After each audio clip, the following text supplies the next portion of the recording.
What's the best job you've ever had? Story 1. While in high school from 2000 to 2005, I worked at Pizza Hut, which I can confidently say is the best experience of my life. Initially, the purpose was to earn some money, however, at a later juncture, the ambition went further. By the time I turned 19, I was already appointed as the assistant GM, which was neurotic since somehow, and with all certainty, I was the one managing the entire store. The real GM had 2 business premises and was almost never present, thus the place was mine. And the first thing I did? I got all my friends hired. Every shift felt like a party, but this time we were actually working. We would listen to any music that we wanted, and it did not matter how loud it was.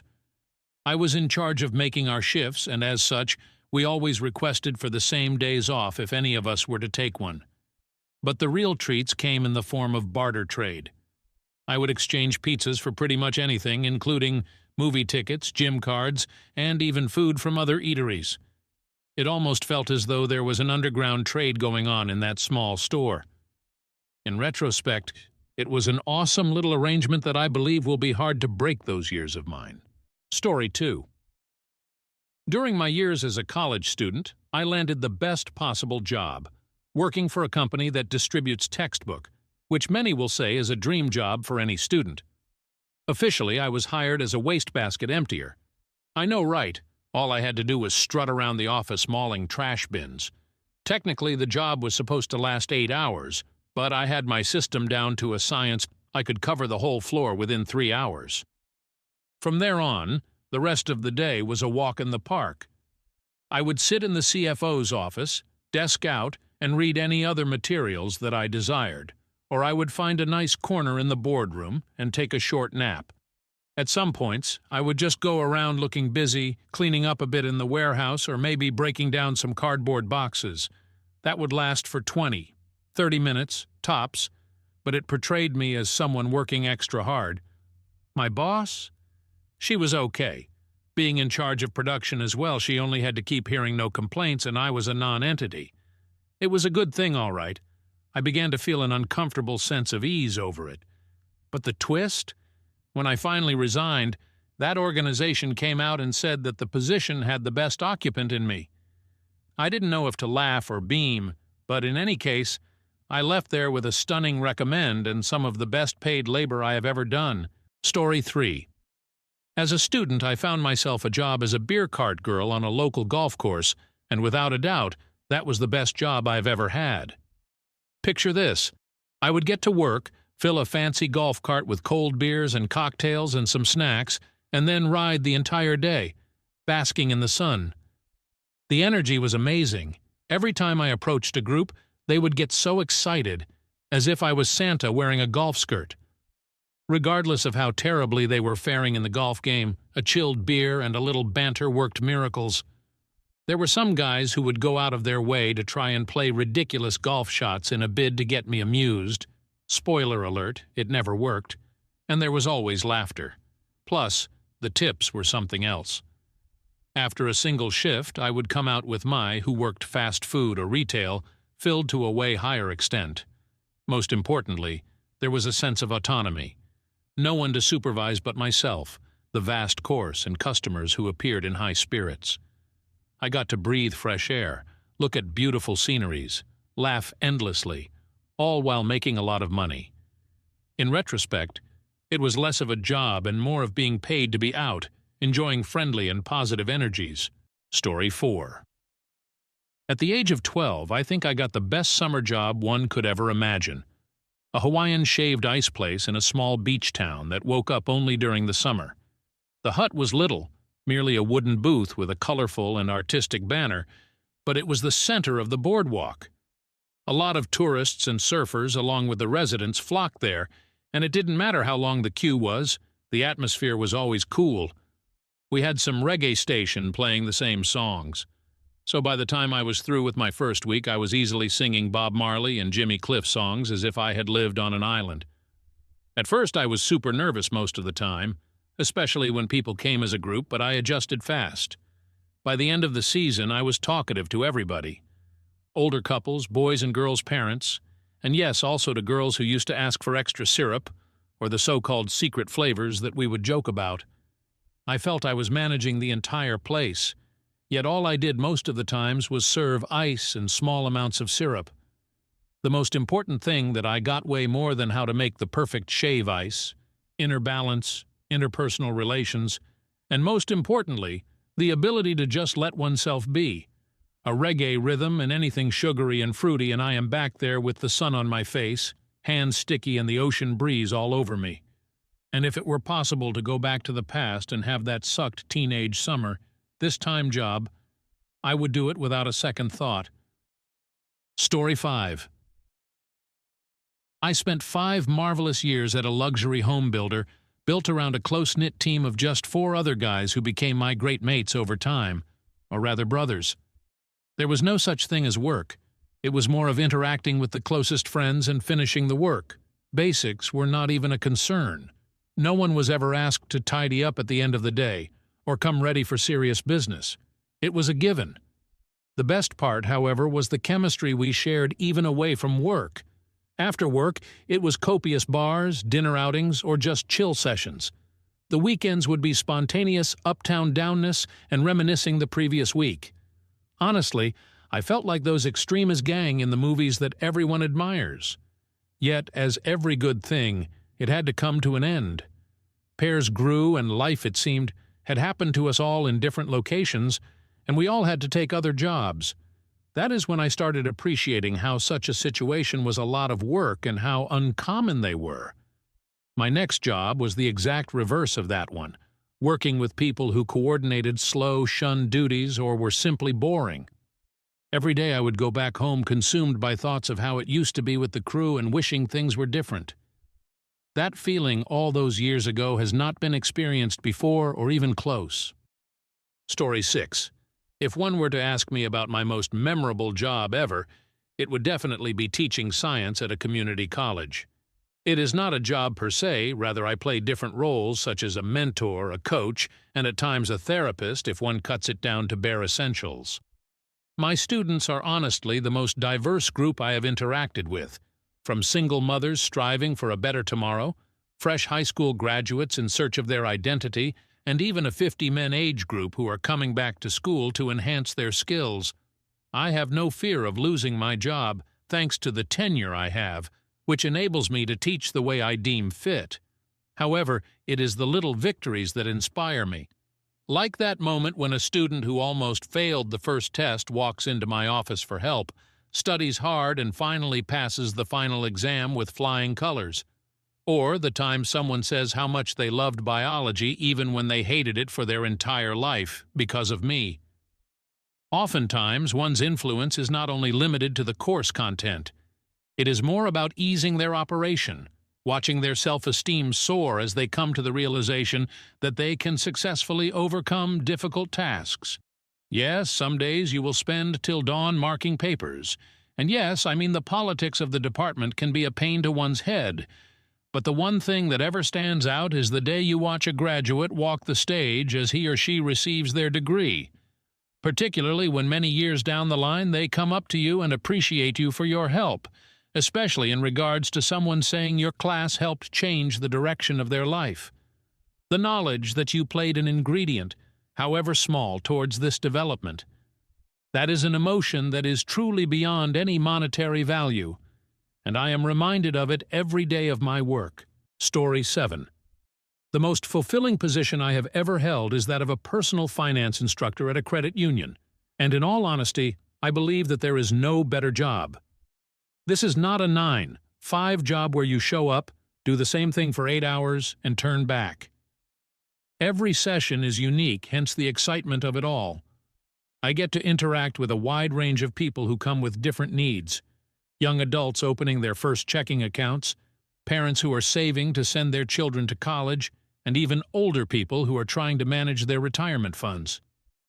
What's even better is that I don't have any pressure to sell anything at the back of my mind. There's no convincing people to take credit cards or buying investment opportunities for them. My mission is to demystify the highly sophisticated and often stressful world of personal finances to the average person. The really best parts, however, are when the lights go on, as they say, and a person looking at their money goes from confused to in control, like the single mother who finally sees that there is a chance to have an emergency fund, or when a person makes the last payment to clear the very first significant debt. He-hello with different energies, saying, "I know I have made a positive change in someone's life." They return after several months and handle them grateful concern, and these things deserve appreciation. Story 8. It's tough to say which job has been the best so far, however, this one beats them all without a doubt.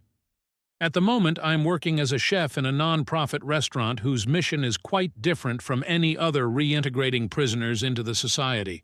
It's not only about food, rather it's about providing them justice in a different way. Prior to this, I spent countless hours in more than one miserable kitchen, working for people who only wanted to maximize the profit of the venture. The cooking was subpar, and as for the workers, just another past due bill they were more than happy to dump to maximize their profit. But here, it is really polar. We provide fine dining with a twist of homely comfort, and people behind the establishment actually bother about the quality of the food served. More importantly, the people are even better. The team members are literally among the best I have worked with in terms of work dynamics. They come each day with this amazing enthusiasm, ready to learn as well as work hard to change their circumstances. That is pretty motivating, and ictus in SUO creativeness like never before. I am creating meals of which I am proud, in the company of people who love food and great companionship. Finally, a job where I don't feel like I'm just earning a wage. It's more like I'm a member of a larger cause. It goes beyond just supplying food. It is about giving back to the society, and I'm the most satisfied. Story 9. I remember very well the time I spent as a camera operator shooting sports broadcasts. It was thrilling, no doubt, balancing on the edge of a basketball court and striving to get the right angle in the middle of errant balls and the risk of falling over, or even sweating oneself out in hype-induced grogginess. But it was worth it nonetheless. There's this high that comes with focusing on the star player as they sweat lining up for a free throw, and knowing that millions of people are looking at that exact same thing. It's crazy that I was paid $500 to basically sit on the edge of a basketball court with no restrictions and having the best viewing angle possible. And it wasn't only about the dollars, but come on, this was definitely one of the best things about it. It was what was around it. The games that I was filming were not just games. They were live everyday dramas shaped by every missed net and run. The benefits did not conclude right there. I encountered athletes, staff, and even those whose presence was also discreet in the audience during the games. A few were distressingly cool. The rest were, well, rather enormous. Sure, there were days when the moment requested chaos, a fault in equipment, rain in an outdoor match, or a player almost running over you in a fast break. But those days brought a thrill of their own. Imagine being in a movie that is being acted out in front of you, and still, you are not only an audience member but a crucial character in the making of the film. I never imagined a job could bring you right into the epicenter of the action, but that one did. Every single buzzer beater and touchdown I shot made me feel like I was in it. And really, that's a feeling I will have until the day I die. Story 10. During my junior year, I had the opportunity to undertake an internship with the Smithsonian Museum of Natural History, and I must say I truly enjoyed the experience. I was called upon to help in the storage center, which is arguably the museum's most important region, since that is where most, if not all, the items on display are kept, including those that unfortunately very few, if any, will ever see. Picture endless rows of ceilings packed with the untold history and artifacts that, if put on display, would rewrite the current picture of history. I think it was on the first day that I reported to work that opened my eyes as to the amount that was not accessible to the general public. There is this time I remember us cataloging those ancient specimens, and a curator came by, opened a drawer, and inside were pieces of what was believed to be the oldest meteorite that ever came to Earth. I mean, it was so cool to even have that in my lap, a fragment of the universe older than the Earth itself. During another dig, upon rummaging through fossils, I lifted a dinosaur tooth that was as large as my hand. There was something about this fiction-evoking question that, moreover, whirred around me, giving me a strange sense of history, that there was this creature millions of years back. There were even items such as jewelry and vases that still had some parts that were made exquisitely untouched by time dated thousands of years. Each and every day was like solving a different puzzle, and every object had a puzzle waiting to be solved. It actually, probably because of free reign over the most unique historical finds, did not feel as though it was a job. Story 11. I used to work as a receptionist at a small daycare center, and without a doubt, that was hands down the best job in my life. It was chaos, and at the same time it was fun with children coming in with parents every other minute. I had a friendly relationship with all the regulars, but one little boy was different. He was this little kid, probably 3 years old, with a pair of huge, heavy black glasses on his face that enlarged his large, inquisitive eyeballs. Every afternoon, like clockwork, he could be seen by the door, where he would barely last sitting still. He would keep looking up towards me in the wait, then shifting his gaze back into the door, clearly on the lookout for his dad. And when that man came through the door, oh boy, was it ever something. This was a big man, perhaps well over 6 feet broad, tattooed head to toe, built like a linebacker. You would most likely walk around the block if you encountered him for the first time, but even that mammoth mitigated any threat to himself when he caught sight of his little boy. The boy face would light up as though it was the Christmas day at last, and his father would also flash his most satisfying smile. True to form, he would always pick up his kid, throw him in the air as they also twirled round, oblivious of their surroundings. Such a cute, happy scene it was every single time. It was clear that things were not easy. There was something in the way the father always looked at his watch, or signed and date the pickup, but that all did not seem to matter during these instants. Their bond was so beautiful, so real, that it compensated for all the stress and noise that came with the job. Story 12. During my college days, I managed to land a job at this quaint bakery that opened at 4 a.m. Quite frankly, it was the best job I ever had.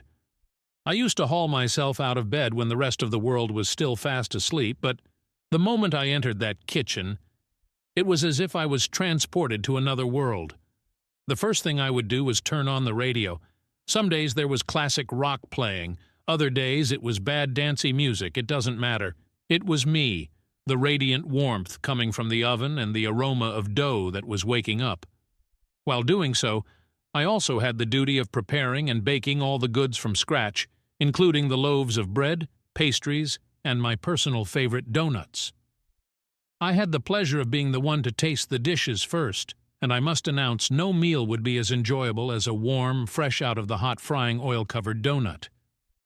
No pesky customers at that hour. No annoying, overbearing supervisors hovering over me, just the calming sound of pounding, scraping, and cooking. By the time humans began to stir, I was well prepared, finishing up trays of treats and packing them for the morning hour. And as the clock struck 12, I would step out together with a new bag of sugary delights in my hands, ready to take on more of the day, having already defeated half a day, while everyone else was just about to take their first sip of coffee. Story 13. Imagine the thrill of working for an amusement park at the age of 17. Then multiply that thrill by 10, and you will have an idea of what it was like to work for Kings Island on the Whitewater Canyon ride.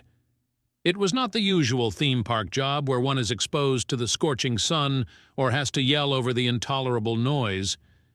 No, I was in this hut deep in the woods, far removed from the rest of the park. Although the hut was not spacious enough for more than myself, a chair, and a couple of bags of sweets, the cannon gun fixed in place right in front of me was the reason to forget all these inconveniences. So what do you think I did? Sat around playing with TV or eating the snacks. All day, every day, I got to shoot people as they passed by on a water ride. No, a jet of water. Each raft that came through brought another set of howling, giggling humanity awaiting to be scored. Some would try to cover up, others would ask me to soak their mates, and sometimes someone would pretend to be angry and shake their hand at me. Very fun, very satisfying. Between the rafts, I had enough time to sit back, have a few snacks, and listen to the quietness of the forest.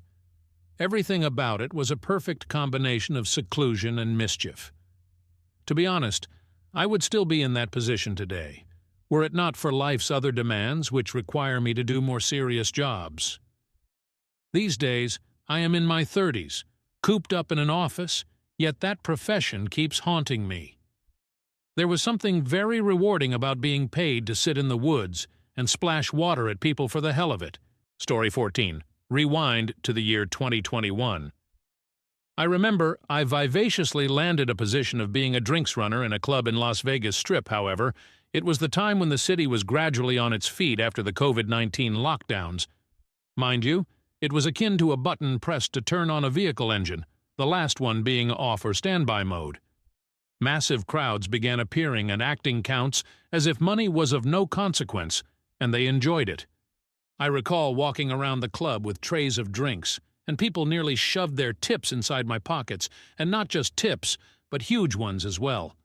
Almost as if every shot or cocktail purchased was a shout-out of, "We made it today!" The music was out of this world, making the entire building rattled, and the aura? High energy. Everybody danced, laughed, and enjoyed the present moment without a care in the world, taking in the beautiful freedom which was out of reach for quite a while. Also, with the bartenders sometimes giving me free drinks and having to work in such an environment, I earned more in a night than what I would earn in a week prior. There was no way I will be able to describe that feeling. It's like every single day you attend the most expansive post-COVID exhibition ever. That is, if there is work to be done.